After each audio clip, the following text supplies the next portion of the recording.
Buenos días, chicas y chicos. Siguiendo nuestra línea de trabajo con respecto, ¿no es cierto?, a rendir una buena PTU y con respecto a la comprensión lectora, vamos a ver hoy día los propósitos explícitos e implícitos de un texto. Eh, Cuando leemos un texto, ¿verdad?, es muy importante que entendamos bien lo que estamos leyendo para que de esta manera podamos comprender el mensaje. A esta habilidad, ¿no es cierto?, se le llama comprensión lectora y nosotros vamos a ser evaluados por esta situación. Lo primero que tienes que saber, ¿no es cierto?, es que no es lo mismo leer que comprender. Una parte importante para la comprensión de los textos es saber que existen dos tipos de mensajes, los implícitos y los explícitos, que es lo que vamos a trabajar, ¿verdad?, en la cápsula de hoy día. En los mensajes explícitos existe una intención visible y directa que se capta a primera impresión, o sea, nos damos cuenta inmediatamente cuando el receptor lo recibe. Procesa en forma inmediata la información que contiene este mensaje. En cambio, en los mensajes implícitos existe una intencionalidad oculta que no es visible a primera impresión. Incluso de repente nos puede llevar, ¿no es cierto?, a errores si no logramos entender ese mensaje implícito. Eh, Aquí yo recopilé unos ejemplos de mensajes explícitos, implícitos, para que logremos ver, ¿no es cierto?, la diferencia. Eh, el mensaje de un texto es explícito cuando no tiene interpretaciones ocultas, con doble sentido o abstractas, es decir, la información es clara, directa y fácil de comprender. Por ejemplo, si yo leo, el presidente ha anunciado su dimisión del cargo. Antonio decidió estudiar la carrera de arquitectura. Hace un calor de 35 grados. La distancia hasta la playa es de 30 kilómetros. El programa de radio comienza a las 2 p.m. y acaba a las 5 p.m. Los niños almuerzan en el colegio y cenan en casa. Aquí la información es clara, directa y fácil de comprender. Es decir, eso es un mensaje explícito. En cambio, el mensaje de un texto es implícito cuando no expresa las ideas de manera clara o es necesario interpretarlas para poder comprenderlo. Por ejemplo, ¿estarás en tu casa esta noche? ¿Qué se supone que haga? Soy una persona tolerante, pero hasta cierto punto. Pueden expresarse como quieran, que yo estaré ocupado. ¿Quién sabe por qué fue despedida Luisa? Vaya usted a saber. En este caso, ¿verdad? Aquí los ejemplos son, ¿no es cierto?, mensajes que es necesario interpretar para poder comprenderlos. La diferencia entre un mensaje explícito e implícito radica en la intencionalidad del emisor. Es decir, en los mensajes explícitos existe una intención visible y directa que se capta a primera impresión. Cuando el receptor lo recibe, procesa en forma inmediata la información que contiene ese mensaje, porque está dicho de manera clara. En cambio, en los mensajes implícitos, ¿no es cierto?, existe una intencionalidad oculta, que no es visible a primera impresión. Es decir, aquí el receptor debe efectuar un análisis y deducir la información. Por ejemplo, si yo te digo abre la ventana, el mensaje lleva implícita la información de que la ventana está cerrada, por eso te estoy pidiendo, ¿verdad?, que la abres. Si te digo abre más la ventana, lo implícito es que está abierta, pero no del todo.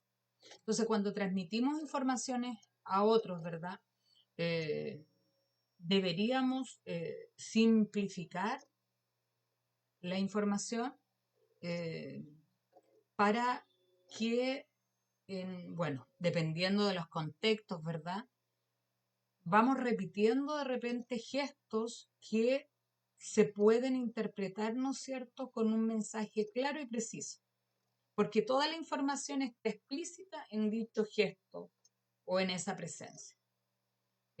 En otros casos, ¿no es cierto?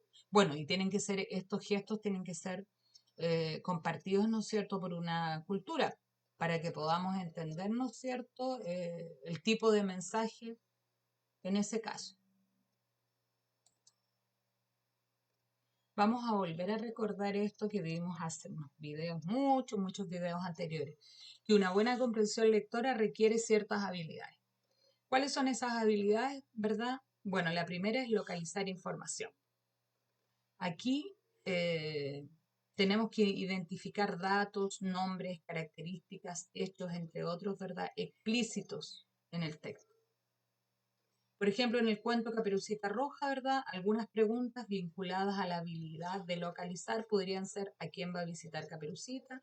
¿En qué lugar se encuentra Caperucita con el lobo? ¿Qué le dijo el lobo a Caperucita? Porque esa información está dada, está dicha de manera explícita en el texto. Otra habilidad, la habilidad de interpretar e integrar, ¿verdad? Aquí nosotros procesamos la información, recuerden, construimos significado y le damos sentido al texto en base, por supuesto, de la información que se nos está entregando en el texto. Por ejemplo, tenemos ahí, ¿no es cierto?, que algunas preguntas asociadas a esta habilidad pudieran ser: ¿por qué el lobo se disfraza de abuelita? ¿En qué se diferencia el lobo y el cazador? ¿Y de qué se trata el cuento Caperucita Roja? Aquí tenemos que interpretar, ¿verdad? En base a la información entregada. En cambio acá, el localizar información está dicho de manera explícita. En cambio acá ya estamos, ¿no es cierto?, en la categoría de implícito. Y la otra habilidad, ¿no es cierto?, que tiene que ver con reflexionar. Aquí tenemos que ver conocimientos, buscar conocimientos externos al texto, ¿verdad?, para formar nuestro propio pensamiento crítico y creativo.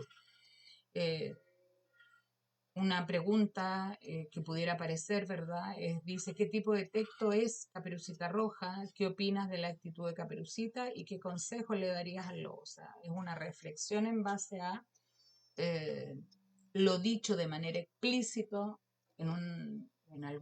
con algunos elementos, alguna información, y también lo dicho de manera implícita.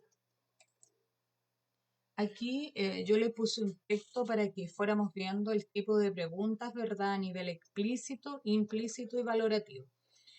Dice: el dios Apolo y Marcias asistieron al palacio del rey Midas a una competencia musical. El primero en tocar fue Marcias. Lo hizo muy bien y Midas lo aplaudió entusiasmado. Luego tocó Apolo, quien maravilló a todo, siendo aclamado por las musas y el pueblo. Las musas lo declararon vencedor. Midas, enojado, no aceptó el triunfo de Apolo y se retiró a sus habitaciones. Una vez allí, fue a mirarse al espejo y vio horrorizado que le habían salido dos largas y peludas orejas de burro. Las preguntas según los niveles, si vemos el nivel explícito o directo, ¿verdad? Aquí corresponden textualmente a lo que dice la lectura. Por ejemplo, ¿quiénes asistieron al palacio? El dios Apolo y Marcias. ¿De quién era el palacio? Del rey Midas. ¿Qué actividad se realizaba en el palacio? Una competencia musical. ¿Quiénes participaron en la competencia musical? Marcias, Apolo. ¿Quiénes presenciaron las competencias? Las musas y el pueblo. ¿Y dónde está? Y se me perdió. Y Marcias. Después, a nivel inferencial, ¿verdad? Aquí son las conclusiones o deducciones que uno puede sacar del texto. Por ejemplo, ¿qué se puede deducir de la reacción de Apolo? Podríamos deducir, ¿verdad?, que se sentía feliz por su triunfo. ¿Qué simbolizan las orejas de burro? Podríamos inferir, ¿no es cierto?, que fue un tonto al no aceptar que no ganó su favorito.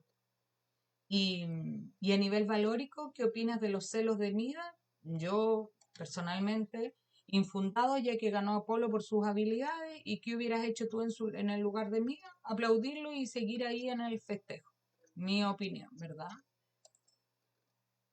A continuación se presenta un texto y algunos ejemplos de preguntas que permiten evaluar las habilidades específicas de inferir información a partir de lo leído comprender el sentido global de un texto y comprender el significado de palabras dentro de un contexto que pertenecen al eje de interpretar y relacionar. Este es el tipo de preguntas, ¿verdad?, al que ustedes se van a ver enfrentados. Dice, el mejor regalo. Cuando cumplí 7 años, el abuelo me regaló un teléfono musical muy divertido. Jugué con él hasta que se agotó la batería. El teléfono ya no me sirve. La tía Carmen me trajo un osito que camina solo, pero cuando se le acaban las pilas no hace nada y es aburrido. Mi mamá me regaló una preciosa muñeca que lloraba y hablaba, pero un día la bañé y se malogró. Siguen dando características, ¿verdad?, de el mejor regalo en base a la opinión, ¿no es cierto?, de el narrador. Y los ejemplos de preguntas, ¿verdad?, para evaluar la habilidad específica de inferir información a partir de lo leído, pudieran ser ejemplos como estos. Preguntas como estas son a las que ustedes, ¿verdad?, se van a ver enfrentados. ¿Qué regalo recibió la persona que cuenta la historia para su cumpleaños? Según el texto, ¿qué regalos no necesita pilas, ni cables, ni enchufe? Las respuestas van a estar de manera explícita, ¿verdad? Otras de manera implícita, dice, ¿quién crees que cuenta la historia? Según lo leído, ¿a quién realizó el mejor regalo? Y ejemplos de preguntas para evaluar la habilidad de comprender el sentido global del texto. Pudieran ser, ¿no es cierto?, de qué se trata el texto y según el texto, porque los libros son el mejor regalo. Y un ejemplo de pregunta para evaluar la habilidad de comprender el significado de palabras dentro de un contexto podría ser, según el texto, qué significa que la muñeca se haya malogrado.